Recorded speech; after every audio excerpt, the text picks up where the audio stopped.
Voilà, super. Alors frères et sœurs qui nous rejoignez du coup sur notre chaîne YouTube, c'est formidable, vous arrivez à un moment important dans notre culte, un moment de prière, la prière d'illumination. Je vous invite à prier avec moi. Seigneur Dieu, voici tes créatures devant toi. Ô notre Père, voici tes enfants devant toi. Tu es bon, nous le savons, mais la vie nous est souvent lourde et le bonheur si léger et si frêle. Tu es puissant, mais ton pouvoir est si secret et nous laisse si libres, si terriblement libres. Et pourtant, notre Dieu, notre Père, tu nous donnes ta parole et ton pain, ta bénédiction et ta joie, ta force et ta paix.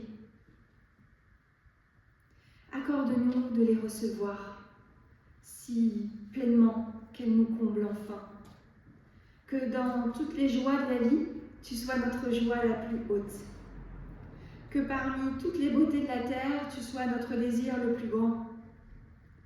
Que dans nos peines et nos travaux, tu sois notre secours le plus sûr. Nous t'en prions, ô Dieu, donne-nous un cœur sincère. Pour cela, accorde-nous d'écouter, de recevoir, de partager ta parole, afin que tous ensemble nous soyons ton peuple, édifiés par elle, éclairés par ton esprit, nourris et fortifiés par le partage du pain et du vin. Nous te le demandons par Jésus-Christ. Amen.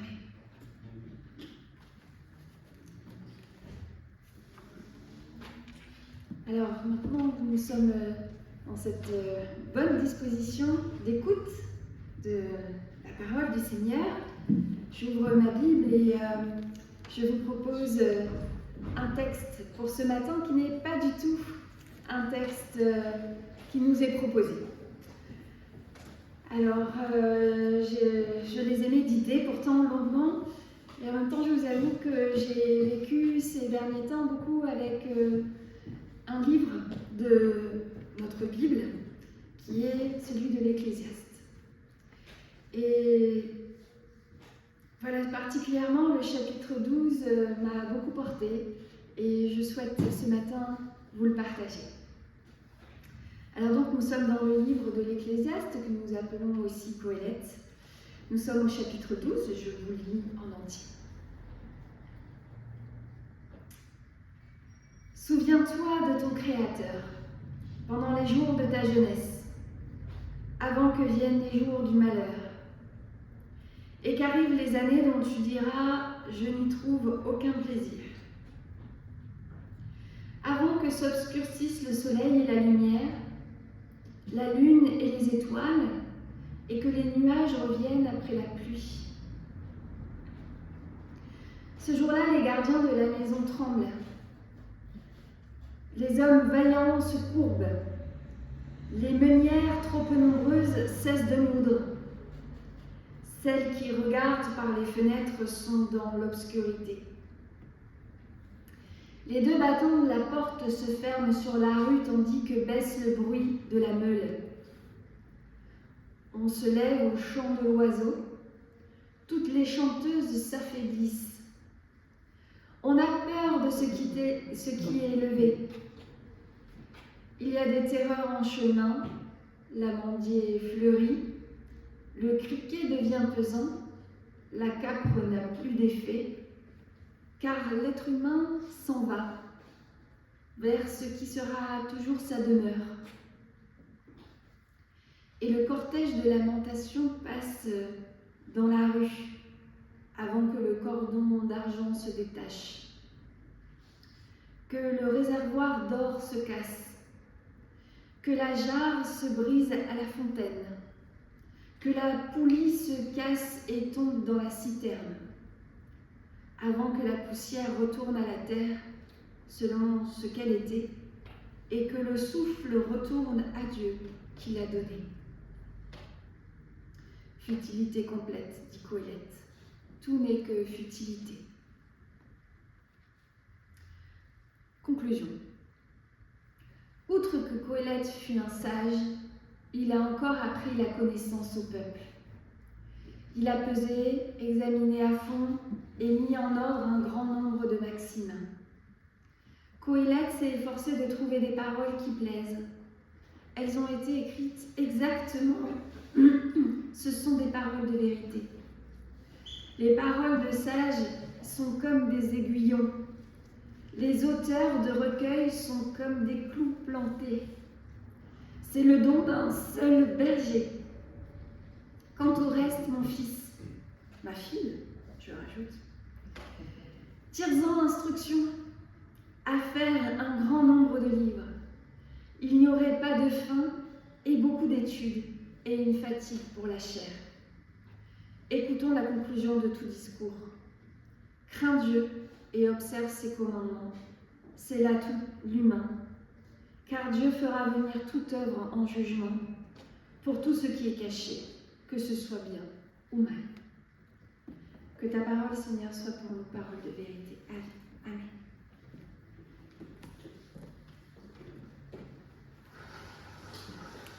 Sacré texte, n'est-ce pas? J'imagine que Qohélet devait avoir un certain âge pour pouvoir parler de cette façon.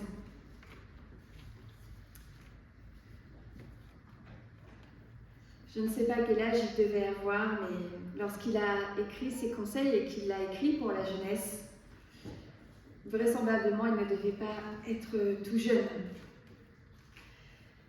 En tant que pasteur, on est souvent régulièrement amené à faire des visites. Et je me rappelle je pense que ça fait partie des plus beaux moments de mes années de ministère. Ça a été un mois de suffragance, on appelle ça comme ça. C'est quand les étudiants en théologie vont remplacer un pasteur parti en vacances ou alors parce qu'il y a eu une année de vacances pastorales, voire même plus, parce que parfois les communautés peuvent se retrouver très très longtemps sans pasteur.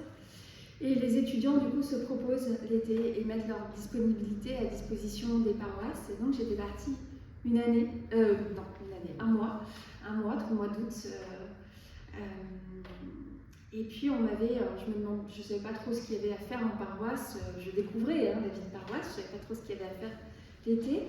Et comme il y avait essentiellement le culte en fait à officier le dimanche matin, on m'a donné une longue liste de visites à faire.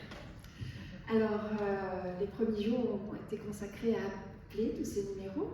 Et puis ensuite j'étais partie, j'avais pris des rendez-vous et puis avec ma petite voiture, chaque jour, j'allais aller dans les montagnes, tout ça, et je passais mes journées en fait à faire des visites.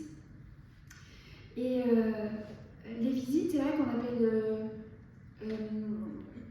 vous me partagez très souvent vos joies, et je m'en réjouis, mais c'est vrai que quand on appelle le pasteur, généralement quand le téléphone sonne, c'est rarement pour partager un moment de joie, c'est souvent pour, ou encore un grand événement, ça peut arriver. Mais c'est souvent en fait parce qu'il y a un moment de peine, de détresse, un moment d'épreuve ou une fin de vie.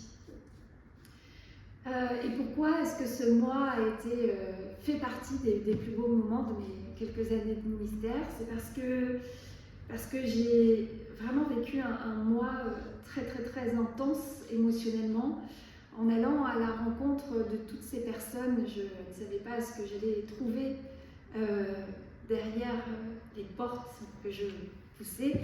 Et vraiment, à chaque fois, avant de l'ouvrir ou de taper, je me disais vraiment, Seigneur, sois avec moi, parce que je me sens tellement démunie. Je ne sais pas ce qui va se vivre dans cette rencontre, je ne sais pas ce que je vais trouver. Vraiment, sois avec moi, Seigneur. Fais de moi ton instrument, parce que là, je vais avoir besoin de toi. C'est vrai, en fait, on pense toujours beaucoup à qu'est-ce qu'on va dire. Qu'est-ce qu'on va dire, qu'est-ce qu'on va bien pouvoir dire, qu'est-ce qu'on a à dire. Et puis souvent aussi, quand on se retrouve avec des personnes d'un grand âge, avec tant de sagesse, on se dit, mais moi, qu'est-ce que j'ai finalement à leur dire. Et puis en fait, c'était extraordinaire parce que on pense beaucoup à parler, mais bien souvent, le silence dit beaucoup.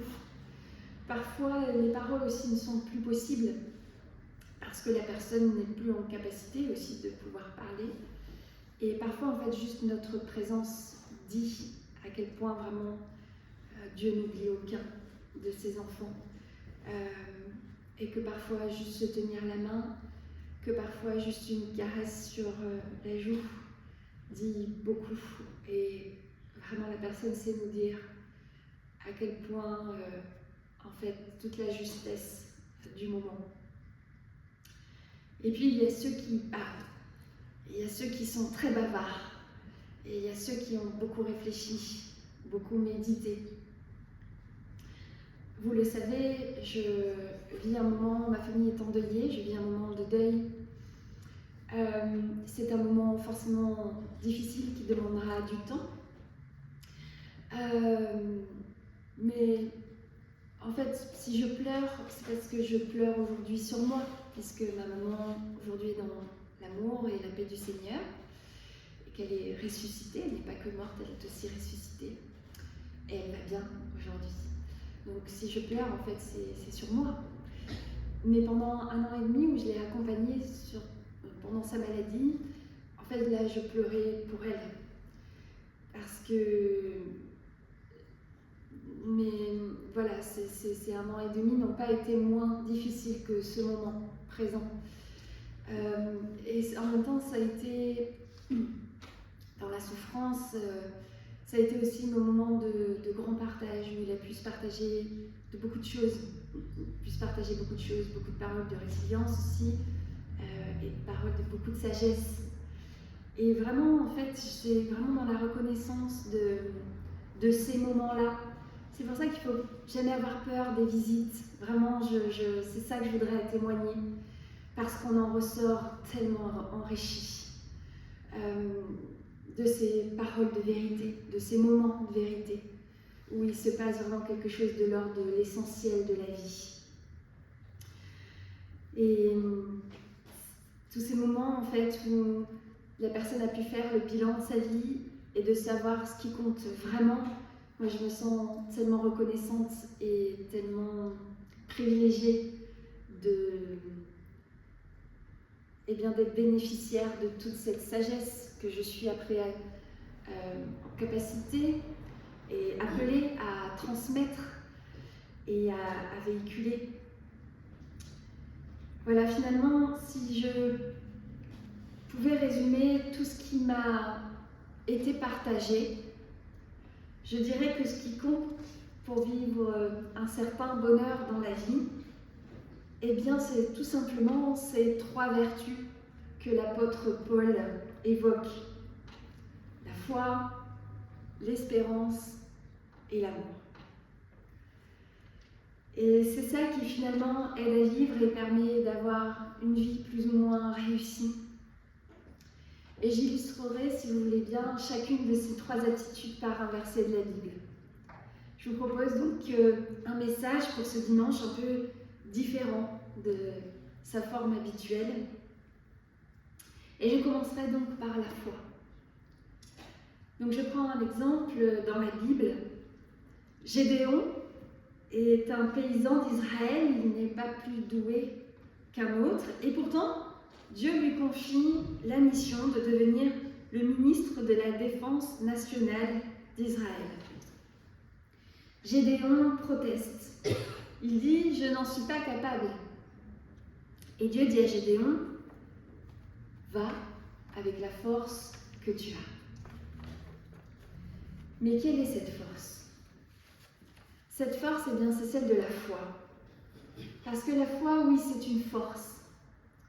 On se méprend souvent sur la foi, on pense que c'est pouvoir dire que l'on croit un certain nombre de vérités, telles que Jésus-Christ est né du Saint-Esprit, il est ressuscité d'entre les morts, il reviendra juger les vivants et les morts, etc., etc. Il ne faut finalement pas confondre la foi et les convictions. Croire que Jésus-Christ est ressuscité d'entre les morts, c'est une conviction. Croire que la démocratie est le meilleur des régimes politiques, c'est une conviction. Mais la foi, finalement, c'est une force qui nous porte. C'est être en confiance, plutôt, même c'est faire confiance. Faire confiance à qui, me direz-vous? Faire confiance aux autres? Alors non, c'est pas ça, même si ça peut aider. Faire confiance à soi-même, pas plus, même si ça aussi, ça peut aider. Ce qui compte finalement vraiment dans la vie, c'est de faire confiance à la vie. Quand Dieu dit à Gédéon, va avec la force que tu as, n'est-ce pas moi qui t'envoie? Eh bien cette force, c'est la confiance. C'est d'aborder la vie et l'avenir avec confiance et de faire confiance à l'avenir. La vie se charge de porter la vie, de changer la vie, d'aider à vivre la vie et même de guérir les malheurs de la vie ou de les adoucir. Ainsi, vous le voyez, ce qui est à l'opposé de la foi, ce n'est pas tellement le doute, ni l'athéisme, ni le scepticisme, c'est plutôt la peur, l'anxiété, la peur de l'avenir. Croire en Dieu, c'est avoir confiance en la vie et en l'avenir. C'est confier à Dieu sa vie et son avenir. C'est pas avoir confiance en l'avenir, c'est pas forcément se dire que tout ira bien pour soi. Personne n'est épargné par les épreuves. Mais c'est se dire que dans les épreuves, Dieu veille et qu'il n'oublie personne. Un de nos plus beaux cantiques le chante. Je pense à confier à Dieu ta route, Dieu sait ce qu'il te faut. Avoir confiance en Dieu, c'est avoir confiance qu'aujourd'hui, demain et après-demain, quoi qu'il arrive, il portera notre vie et nous donnera la force de la vie. Quoi qu'il arrive, chacun d'entre nous trouvera toujours un sol ferme sous ses pas où il pourra continuer à avancer et où il aura le droit de trébucher. Chacun d'entre nous trouvera ce qu'il lui faut d'eau fraîche pour rafraîchir ses lèvres, des mots qu'il n'aurait pas pu dire. Chacun d'entre nous trouvera ce qu'il lui faut de lumière pour pouvoir retrouver le visage de son prochain. Quoi qu'il arrive, Dieu veille. Et c'est pourquoi nous pouvons dire à la grâce de Dieu. La vie n'est finalement pas tant une affaire de calcul, de stratégie, de précaution. La vie est une affaire de confiance, de générosité, d'audace, de tranquille sérénité. La vie n'est pas une tragédie et on peut la vivre avec un certain nombre de sourires et pourquoi pas, même avec un peu de désinvolture. Au fond, est-ce que l'insouciance ne serait pas une forme de confiance? J'aime beaucoup ces versets qui disent, que l'on trouve dans le livre de l'Ecclésiaste, un peu avant, chapitre 12, on est au chapitre 11, les versets 1 à 4. Jette ton pain à la face des eaux. Celui qui passe trop de temps à observer les nuages avant de se décider à semer, celui-là ne semera jamais. Celui qui, avant de se décider à moissonner, passe trop de temps à voir d'où vient le vent, parce qu'il a toujours peur qu'il pleuve, celui-là ne moissonnera jamais. Ensuite, je voudrais vous partager une deuxième raison d'avoir confiance en la vie et en l'avenir. Prenez dans la Bible l'histoire de Joseph, le fils du patriarche Jacob. Ses frères sont jaloux de lui, ils veulent l'éliminer, ils le jettent dans une citerne vide en plein désert. Quel malheur! Mais à quelque chose, malheur est bon. Des marchands passent par là et l'emmènent en Égypte, une terre riche et prospère, alors que dans son pays, la famine régnait. Mais là, en Égypte, nouveau malheur. Une femme jalouse le fait jeter en prison. Mais à nouveau, que se passe-t-il? Il se fait repérer pour ses dons par l'un de ses geôliers qui le conduit au Pharaon. Et là, il devient le bras droit du Pharaon. Il fait venir ses frères et son vieux père qui était resté au pays des famines. À chaque fois, Joseph le dit, Dieu a changé le mal en bien. Et je voudrais vous donner encore une raison, une troisième, d'avoir confiance en la vie et à l'avenir. Dans la vie, il y a des coups gagnants et des coups perdants. Eh bien, voyez-vous, les coups gagnants s'accumulent et se conservent, alors que les coups perdants, eux, ils ne s'accumulent pas, ils se perdent, si l'on peut dire. Le processus de l'évolution me montre. Dans l'immensité du cosmos, il y a eu d'abord l'apparition d'une planète, notre Terre, où la vie était possible. Premier coup gagnant. Puis, il y a eu l'apparition de la vie. Deuxième coup gagnant. Puis, il y a eu l'apparition de l'être humain. Troisième coup gagnant. C'est ce qu'a dit, semble-t-il, le grand physicien Einstein quand il dit « Dieu ne joue pas au dé, mais il sélectionne et conserve les coups gagnants au fur et à mesure qu'ils apparaissent. » Et il a fait progresser l'évolution vers l'être humain grâce à cette sélection de coups gagnants. Et dans la vie, pour chacun de nous, c'est pareil. Quand vous aurez à mon grand âge et que vous essaierez de voir comment a progressé cette vie, vous constaterez que les coups gagnants, les échecs, les revers se sont perdus et que nous sommes devenus ce que nous sommes grâce à une succession de coups gagnants, grâce à la sélection de ces coups gagnants. Et c'est pourquoi mon ami de 10 ans, de 20 ans, de 17 ans, de 40 ans, de 70 ans, n'aie pas peur et confiance en la vie, fais confiance à la force de la vie qui est la force même de Dieu. Va avec la force que tu as, n'est-ce pas, à Dieu qui t'envoie. Confie à Dieu ta route, Dieu sait ce qu'il te faut. Et maintenant, après la foi, l'espérance. Le fait d'avoir confiance et de se laisser porter par cette confiance, c'est très bien. Mais on se rend vite compte que ça ne suffit pas. Quand on me demande ce qu'est l'espérance, je réponds, c'est une forme d'idéalisme. Finalement, est-ce que l'espérance, ce ne serait pas être et rester idéaliste? Oui, je le sais, le mot n'est pas très à la mode, il ne l'est plus, et c'est dommage. L'idéalisme est devenu un peu comme une tare. Il faut être pragmatique, il faut être utilitariste, il faut être prévoyant, il faut être économe de sa vie, gagne petit de sa vie parfois. Eh bien non. Je résiste en disant que l'idéalisme, c'est une forme d'espérance. C'est croire, c'est espérer, c'est vouloir l'impossible pour que un peu de cet impossible devienne possible. L'idéalisme, c'est finalement espérer que ce que Jésus enseigne dans ses paraboles, par exemple, je pense à la parabole de la 11e heure, des ouvriers de la 11e heure, et qui prêche une forme d'égalité de salaire pour tous, pourrait un jour se réaliser pour de vrai. Oui, les chrétiens devraient tous être des idéalistes. L'espérance, c'est être idéaliste.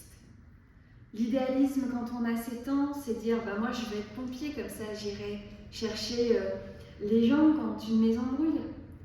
L'idéalisme, quand on a 20 ans, c'est dire moi je vais être médecin sans frontières et j'irai à Gaza pour soigner les affamés. Quand on a 30 ans ou même 75 ans, être idéaliste, c'est avoir des convictions. Dans un monde, il y a une affiche, une fois que j'ai vue, d'Hervé Surix, je ne sais pas trop comment on le dit, Surix, dans un monde qui dit, dans un monde où il y a de moins en moins de certitudes, il faut veiller à conserver quelques convictions et ne pas tricher avec elles.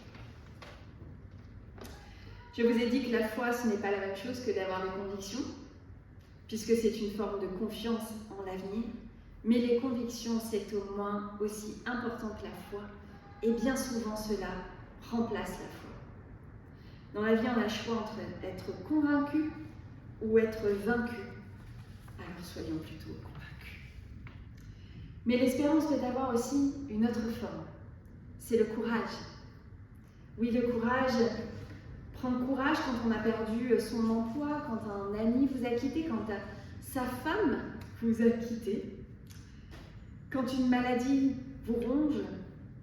Le courage, c'est une forme d'espérance. C'est se lever et marcher, c'est se décider à se lever et à marcher de nouveau. Vous vous souvenez de cette scène dans les évangiles où Bartimée, un mendiant qui est aveugle, se trouve sur le bord du chemin. Jésus passe et le mendiant supplie « Aie pitié de moi ». Mais la prière, la supplication, la plainte ne suffisent pas. Et c'est pourquoi les disciples le reprennent et lui disent « Prends courage, prends ton grabat et marche. Le Maître t'appelle. » Oui, c'est ce que je voudrais dire, frères et sœurs, la véritable espérance, ce n'est pas d'abord la prière, c'est d'abord le courage. Et c'est pourquoi le deuxième verset que je voudrais que vous reteniez de cette prédication, celui qui caractérise l'espérance, c'est celui-ci. Prends courage, lève-toi et marche. Être résolu, c'est être décidé, c'est prendre les choses à bras le corps sans y aller par quatre chemins. Quand le Seigneur apparaît à l'apôtre Paul qui a été emprisonné dans une forteresse, la première chose qu'il lui dit, c'est « prends courage ». Mais le courage, ce n'est pas seulement pour les grandes occasions, c'est aussi pour la vie quotidienne. Le psychologue Jeannette disait à juste titre, cela nécessite quelquefois plus de courage d'arrêter de fumer que de monter au front sur le roulement des tampons. Alors oui, voyez-vous, l'espérance, ce n'est pas du tout la même chose que l'espoir. L'espoir, c'est dire je voudrais bien gagner au loto, je voudrais bien gagner le gros lot. Et l'espérance, c'est dire je continue. Je reprends mon pied, la route, comme on dit en Afrique, à la grâce de Dieu. C'est un monsieur que, justement, en rentrant du train, je sortais du train, j'ai pris le RER quand je suis remontée en Île-de-France et j'ai rencontré un monsieur africain qui est musulman et qui est membre de la mosquée de l'Esplanade des religions et des cultures, qui m'a partagé comment on dit,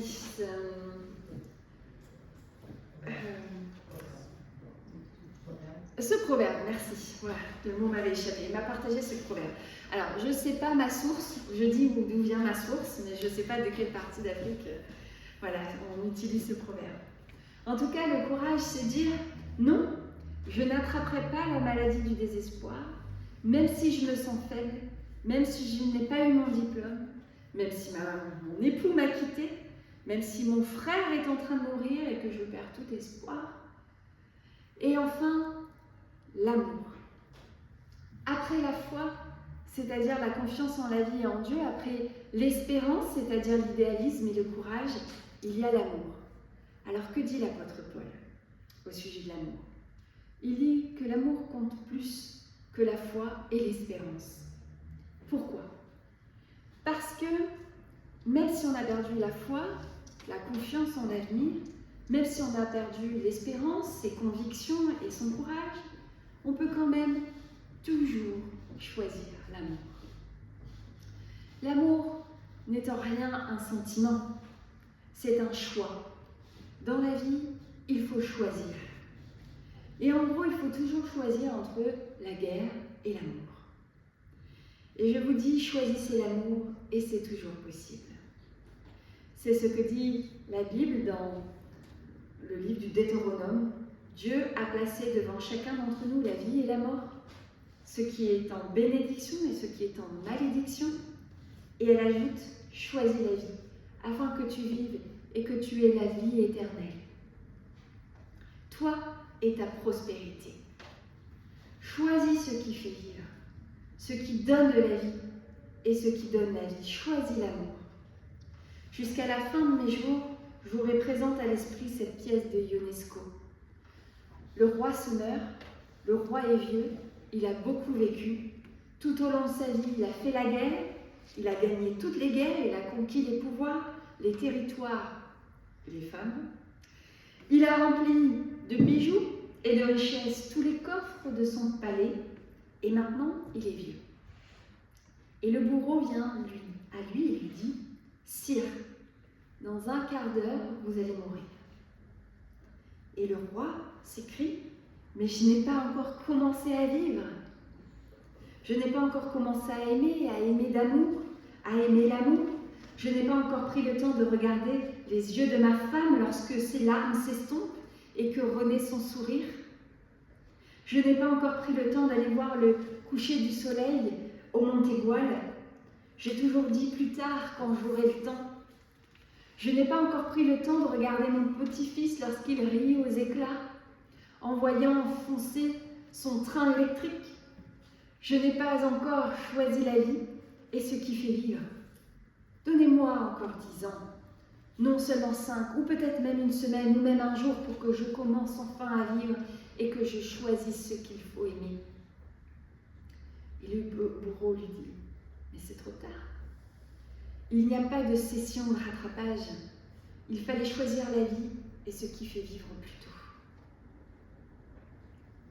Les frères et sœurs, le texte de l'Ecclésiaste sur lequel je vous partage mes réflexions commence très bien, mais finit de manière un peu inquiétante. Jeune homme, réjouis-toi de ta jeunesse. Livre ton cœur à la joie pendant les jours de ta jeunesse. Marche dans les voies de ton cœur et selon le regard de tes yeux. Mais sache que pour tout cela, Dieu t'appellera en jugement. Cette dernière phrase peut paraître terrible. Comment la comprendre? Ce jugement, à mon sens, c'est le jugement des derniers moments de notre vie. Quand le roi Ionesco découvre à la fin de sa vie qu'il n'a pas vraiment choisi la vie et ce qui fait vivre, il vit un moment terrible, un moment de jugement sur sa vie. Nos vies à tous et à toutes sont si singulières, mais nous avons tous un destin commun avec l'ensemble de l'humanité. C'est que de vivre, on en mourra. La mort, oui, fait partie de la vie. Et nous avons le choix de vivre chaque jour de notre vie en sentant que le jour du bilan viendra.